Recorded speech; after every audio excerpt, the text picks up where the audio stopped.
Confession time. Every January, listeners, my social media feed becomes this absolute circus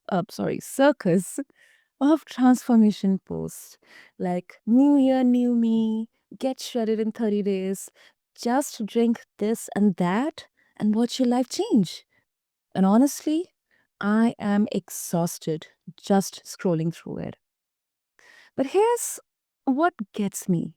We are now in February 2026, and statistically, about 80% of those New Year resolutions are already dead in the water. The gym memberships are getting dust, the meal prep containers are shoved in the back of the cabinet, and a lot of us are sitting here feeling like failures again. I have gone through that, listeners. So today, I wanted to have a different conversation. Not about quick fixes or perfect abs or whatever's trending on TikTok or Instagram this week.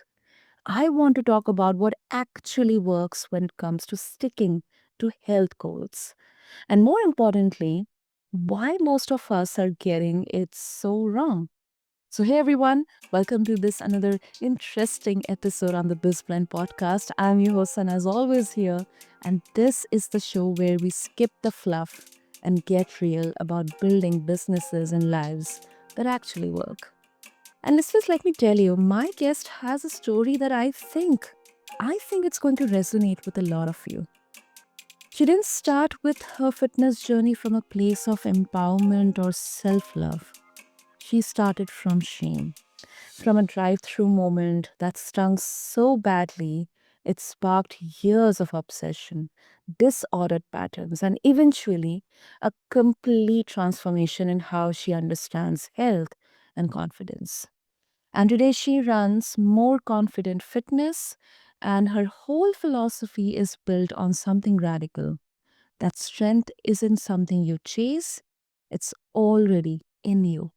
So, listeners, please welcome McKenzie Jacobs to BizBlend. McKenzie, welcome, and I'm really, really honored to have you here with us. Well, thank you. That was a fabulous introduction, and I can't wait to dive deeper with your audience. Totally, totally. Um, and McKenzie, I have fallen into um, that shameful trap of having New Year resolutions, took gym memberships. It never worked out actually. Never worked out. It worked out in some other kind of mysterious way. It took like 1.5 years because way back, like 10, 15 years back, I was overweight and I have had some really serious health concerns, health issues because of my overweight. And the doctor just, gave me like this serious look and this feeling of emergency that if you do not work on your weight, it's going to have a lot of problems for you. Because till before that time, I never considered, that overweight being a very serious problem other than the image issue, like people either bullying me or taunting me, because that's what was giving me that, fear or that feeling of shame and judgment. And that's how kind of uh I got onto the journey of losing weight. It took literally like more than a year for me because I was not doing it drastically, but Mhm. like exercising twice throughout the day, having a very controlled diet, of course. But then, uh, yeah, this is a very, very common trap that people, especially in the beginning of the year, they fall into. For sure. For sure.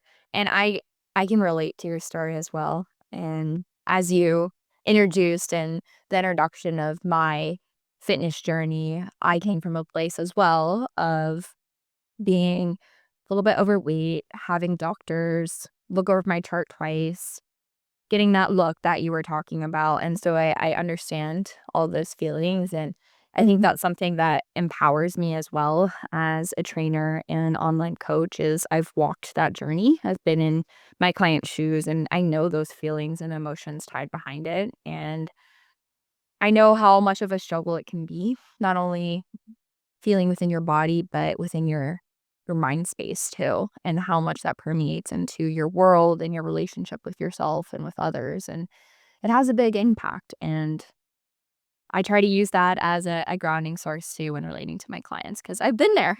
It's not fun. Exactly, exactly. Why do you think, McKinsey, that, actual what is the actual reason that people can't stick to their health goals? And um I think there shouldn't be any sanitized answer. Like, is it what's the real problem here? Because like everyone will have this question. Why doesn't it work out? I think that's a great question. Mm. And I'm glad we're starting off with this. So, especially with the prevalence of social media and people telling you should do keto, or you should be on Ozempic, or you should do HIIT training, or you should do high rocks. There's so much out there of telling us what we should be doing to get to X goal. But really, the best diet and workout regimen is the one that you can actually stick to because you enjoy it and it's realistic. So, the problem that a lot of people have is they go from November, December, they're like, oh, I'm going to put off my health goals. The New Year's right around the corner. I'll start paying attention and being more disciplined then. And they go from having no regimen or parameters around their eating to then January 1 hits and it's 0 to 100. So they go full force on the other end of it and throw the kitchen sink and everything at it. So the problem with that is you're going from not having any of those habits or regimens built up to now you threw 10 different things on your list of how you're going to meet your health and fitness goals. And that's just quite frankly not sustainable. So, main reason that people don't stick to their goals that they set at the beginning of the year is because they don't actually realistically think about how much time they can dedicate to their health and fitness each week.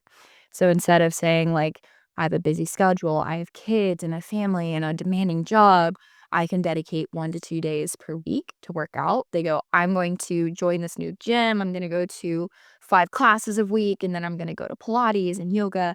And it just becomes so overwhelming because you go from 0 to 100. There's no ramp up period, there's no slow introduction of these new habits. So, what I always recommend is to be really realistic with yourself on the weeks that life is lifing, things get chaotic, which they always do.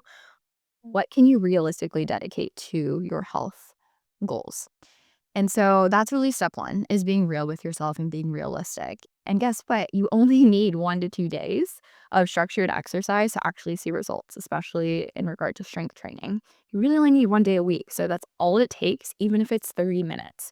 So that's the biggest gap I see is people go from 0 to 100 without being real about what they can realistically dedicate to their goals. So I think if we're able to solve for that and to find a regimen that you can actually stick to and you're consistent and you start to stack those wins, you're like, oh my gosh, it's been 3 weeks and I've hit my one workout a week. Every single week, I feel really good. I feel like maybe I can add a second one.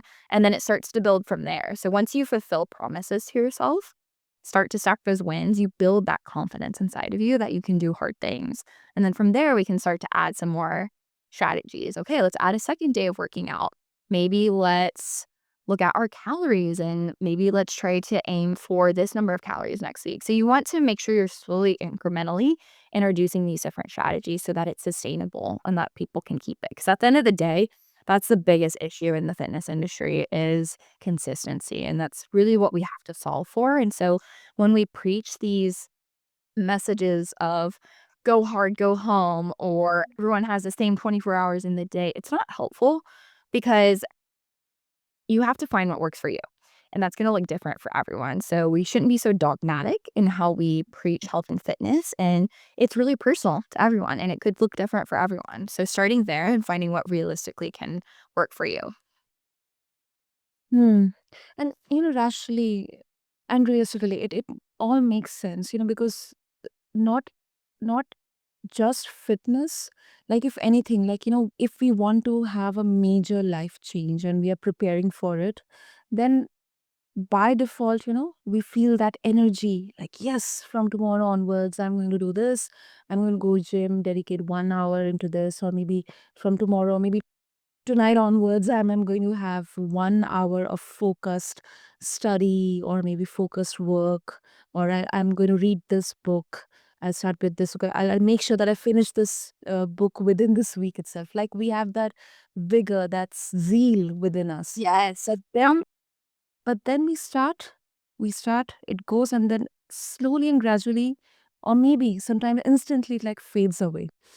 And you addressed that very, very perfectly in that answer. But then, one side of this fitness industry will say, no, it has to be hard because you have to get out of your comfort zone, because that goal for you, it may look like unachievable.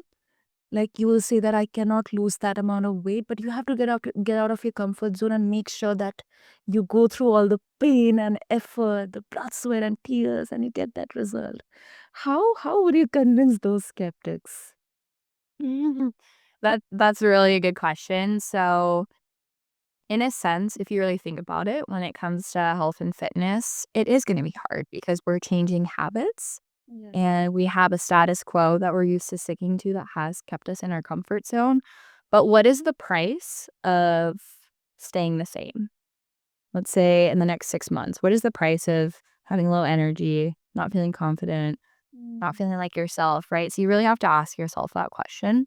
And changing habits is hard. There's going to be friction, there's going to be challenges, and that's why I always set that expectation with my clients of what it looks like. I'm going to say in a month, you're really going to be questioning things. Your motivation has died down. It's harder to stay consistent. You don't have that zeal, as you mentioned. And this is where we rely on those habits we've built that are sustainable. So using that discipline. Okay, I can hit my 2 workouts this week, right? Like it's not as daunting as hitting 5. So there is an element that is true to that where this will be hard. We're changing habits quite Yes. literally, and it takes time to build habits so that they feel more natural and they're just kind of second nature rather than having that friction. I always say the first couple of steps you're going to have to force yourself, and then you'll get into a flow and a rhythm, and then things will flow and you'll feel good and you'll start enjoying it. So, Mhm. to a degree, yes, it will be hard, but it also should be enjoyable. And so, if you're dreading going into your workouts, whether you're working with a trainer or you're doing group classes or doing your own workouts, if you're dreading it every single time, guess what? That's not going to stick. If you're leaving, dragging yourself out in a pool of sweat, that's not going to stick, right? You might have that high where you feel really good the first month or two and you've got the motivation and it's a new year. But then if you really look at it, you're not going to keep doing that if you don't enjoy it. So there's a balance. There's a balance. It's going to be hard because we're changing habits, but you also should be enjoying it as well to a degree. Certain days, you may have a day where you're not feeling it, and that's okay. You still show up for yourself and fulfill that promise. You still build that confidence, but as a whole, you should be enjoying it, and so I think to those people, I would say, yes, but there should be an element of enjoyment to it so it is sustainable because at the end of the day, when we go 0 to 100 and it should be hard and you should be sweating and you should feel like you're about to die or pass out. Like, that's just not sustainable. And so that's where, when preaching messages like that, that's where we get people to fall off. And I blame the fitness industry for that. So that's on us. That's our responsibility to make this welcoming and to make it so that people can stick to it. And so I urge the fitness industry to make sure that they're preaching the importance of balance and enjoying the process and the journey because that's what it's all about, right? Like the destination's there, but you'll get to the destination. Let's say you do everything right, you get to your destination, you lost the 15 pounds you wanted. You're gonna get there and still kind of feel like what's next, right? So it's never really about the destination, it's about the journey and enjoying it along the way. Absolutely. Absolutely. I mean, you know that you have a long road to go ahead. You have a supercar, but if you just drive fast and your fuel is burnt and there's no wow, then how exactly are you going to run your car and reach to your destination? Exactly. That's a great analogy. Yeah. And the Mackenzie, tell us about the journey behind more confident fitness. Like you started it from, uh, like in dorm room Instagram account, and to an actual business. Like if you can shed some light on that.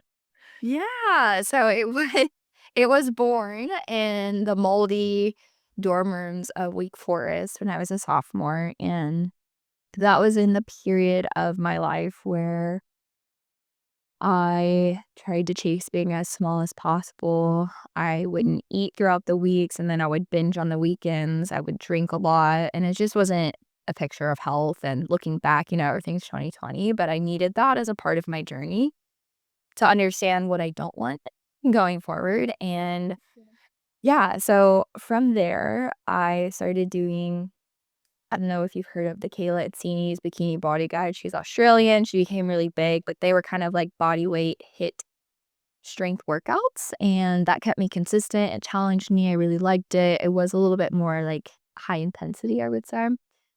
It wasn't until my friend who was on the powerlifting team at LSU, she showed me the squat rack one day, and because she had done a Kayla Itsini's workout with me and she hated it, rightfully so, it was a lot of cardio, and she showed me the squat rack, and then ever since that day, I just kind of was enamored by the idea of strength and barbell movements and moving weight. And so I started to notice a shift in myself where I wasn't so focused on how I looked and what my number was on the scale, but I started to focus on the number on the bar and how strong I was getting and all these muscles developing. And it was a really pivotal shift for me, not only in the sense that I became healthier and my habits started to align towards feeling myself and wanting to chase growing muscles, but more so mentally and shifting from body dysmorphia and self-hate and trying to shrink myself to one of confidence and strength and capability and empowerment. And so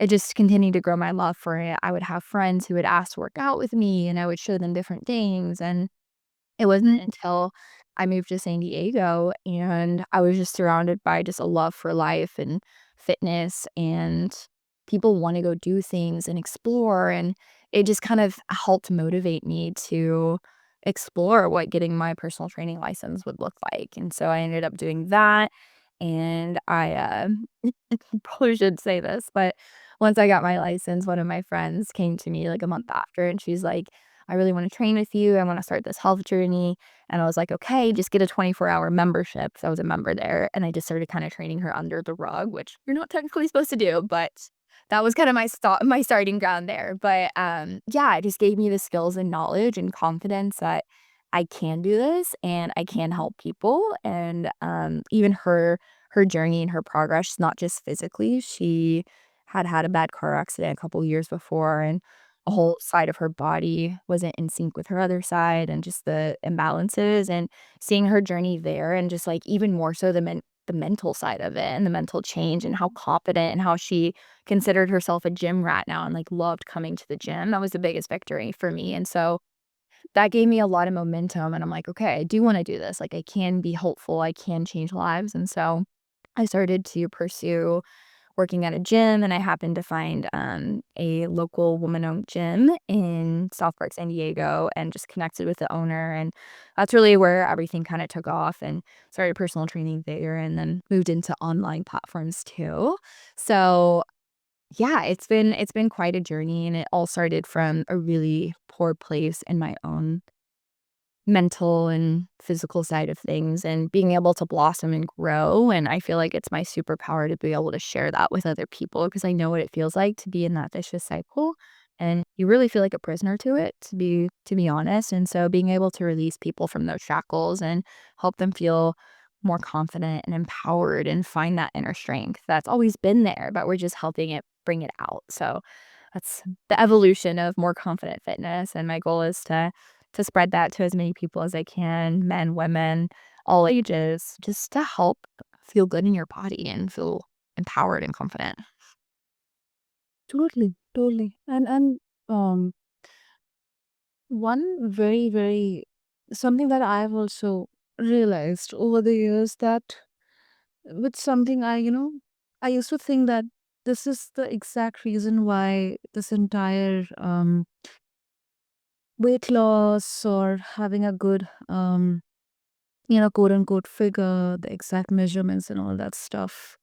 Like I was completely clouded in that kind of discussions, conversations that you have to be like desirable, very much presentable, and that doesn't mean that um you can be in any shape you want. I mean, it's not just the vague body positivity or the having something which is unrealistic as per your body or as per because every human, irrespective of men and women, we all are different. Yeah. Uh, and something that I realized is that it's not about punishing your body. Like you shared that, you didn't used to have anything during the weekdays, and then you used to have like you used to eat during the weekends. Something that I also did, like, very strict diet for a specific month, and then maybe next month, if there is by chance any occasion, I used to eat like hell, because my body used to give up. It didn't get any Yeah. kind of good food which my brain would identify as a good food, like this happy food. And then if I used to get a chance at it, I used to like gorge something like it. And Yeah. that once again, made me kept me when helped me go, like, it made me get back into that vicious loop, that feeling of judgment, shame, and then punishing once again that, okay, if you're having 500 extra calories today, you have to work out for maybe 2 hours extra. Maybe you have to work out thrice in that entire day, or you Mm. cannot afford to eat any more food after this. And it's a very challenging spot to be in. I mean, it affects you physically, emotionally, mentally. Yes. Yes, it does. And I think something that's important to say is you can't hate yourself into a good body. It just doesn't work. And a lot of times I see this, especially in my group fitness classes, people who are chasing that cortisol dump and they want to feel sweaty and they want to feel like they're dragging themselves out. And it's almost a form of punishment. Maybe it comes from a place of they did eat a little bit more, it's the holidays, or maybe they were off track or whatever it may be. You simply cannot hate yourself into a better body. It just won't work, right? So we have to really address that first, and then we can move into a more positive direction. But yeah, if you are always chasing aesthetics, you're never going to get aesthetics or health. If you chase health, you'll get both. And so that's kind of the framework that I work under with my clients. And I would say that 95% of what I do is the mindset side of things, because you're right that it's such a bad cycle to be in, and it sounds like we both can relate to that. And so breaking from that and really assessing why am I doing these things, right? Like maybe I'm binging. I do really well one month and then I'm binging. Okay, what does that say? Maybe I'm not feeding myself enough to where as soon as my body gets the opportunity to feed itself properly, it just kind of goes 0 to 100. So maybe we should look at how much we're eating during the week or that month. Maybe we can adjust things so I'm actually fueling my body, getting the nutrients I need so I don't have these binging episodes. And so you're able to kind of assess what's working, what's not. But yeah, I mean, at the end of the day, you really truly can't hate yourself into a better body. So let's use exercise as an empowering thing to fill our own cup, to provide that self love, to feed good into our bodies. And so approaching it more from that standpoint versus hating yourself into a good body, because it'll never work. It may work for a short period, but then you're going to be back to where you were or in a worse spot. Yeah, yeah. And I know we have a time constraint here, McKinsey, but I think it's a very important um, uh, point to address, specifically talking about the fitness and the health industry. Like, these, like in India, I mean, Ozempic has been there in the Western world. I mean, it has made quite a wave, quite a number of headlines in there. But now, very gradually, like gradually, we in India also, specifically in the media, movie industry and everywhere. Like, celebrities are actually openly sharing about taking Ozempic, or maybe they're not openly mentioning it, but still, it's kind of the rumor mills, like, Ozempic, a sudden weight loss in there. And Yeah. in a way, they're kind of, flaunting it, like, they're trying to portray it in a very good way. But deep down, I think we know what are the harmful effects of Ozempic. I mean, to begin with, it was not even meant for something as, as crucial as weight loss. Yeah. What's your viewpoint on all this? Because you are coming from an industry, so do you think that, people, even after still knowing the harmful effects and Mm. everything that, the celebrities or the people who are actually endorsing or flaunting it, Mhm. they may not even believe in that. They may have taken, maybe because of the industry pressure or maybe the pressure of the trend. Still, they would like, to go ahead with a, an option which can guarantee quick fix, but not sustainability Yeah. and safety. No, that's a great question, and I've done my due diligence of educating myself on GLP-1s and listening to podcasts, and I'm part of a trainer course where they specifically address GLP-1s, and my opinion of it is that it can definitely be a net good. If we're taking someone who has consistently struggled with their weight and they're in obesity range and they have all these poor health markers, if we're able to take them and give them something that can help reduce food noise and maybe rewire their hedonistic reward system and replace it with good habits, it can be really impactful and really powerful. What I do think is that it is overprescribed for people who are already in a healthy weight and maybe they just want to lose an extra 5 pounds. I don't think it makes sense for that person. But the key thing with the GLP-1 that people have to remember is that if you are not strength training and you are not hitting your protein target of 1 gram of protein per pound of target body weight, you will lose muscle. And up to 40% of the weight that you lose will be muscle. So the problem with GLP-1s is that they're not doing it properly. When used properly with a coach, hitting protein targets, proper strength training regimen, you can actually use it for good. But most people aren't using it with that. So what they're doing is they're losing a ton of weight, half of it, almost half of it being muscle. And so they are putting themselves in a metabolically worse position. So being under muscled is the worst position you can be in. You're going to have metabolic syndromes, can increase your chances of cancer, heart disease, everything bad.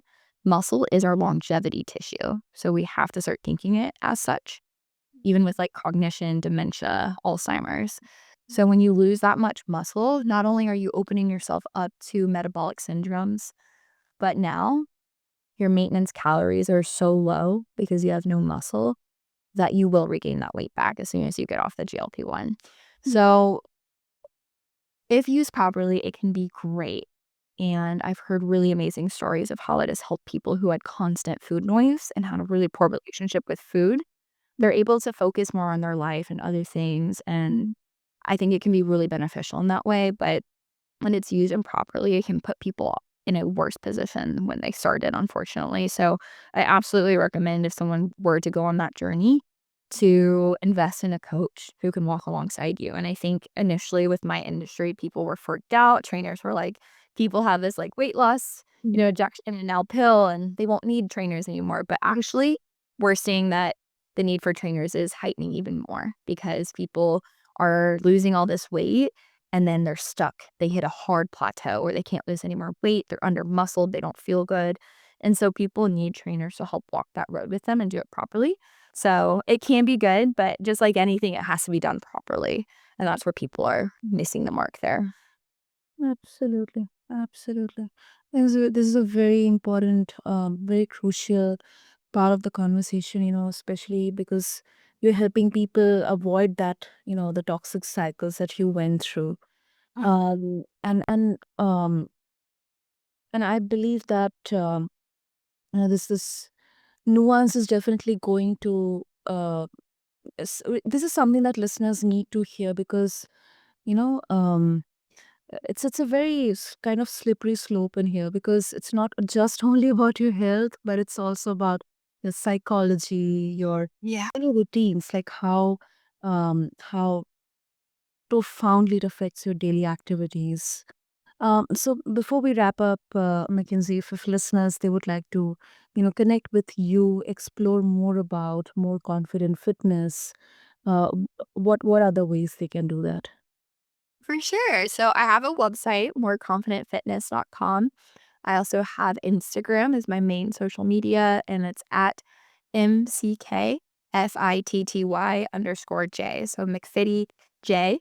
You can find me on Instagram. You can go to my website and submit contact form. I also do free discovery calls, so we can talk about your goals, see what you're looking for, and see if we could be a good fit of working together. That's amazing. So, listeners, I'll make sure that all the links are there in the show notes. And listeners, if this conversation resonated with you, or maybe it challenged you, or it made you think differently, please share it with someone who needs to hear because I guarantee you are not the only one struggling with this. And McKinsey, thank you so much because this was a real, authentic conversation. I feel and I really appreciate that you brought out that realness and that vulnerability in here. Because it's all about building lives and businesses that actually work, not the ones that just look good on social media. Yes, absolutely. And listeners, thank you so much for tuning into this episode. Until next time, I'm Sana and I'll catch you in the next episode of This Blend. Until then, be kind to yourself, but don't let that kindness become an excuse. You have got this. So take care, and I'll meet you in the next episode. Thank you.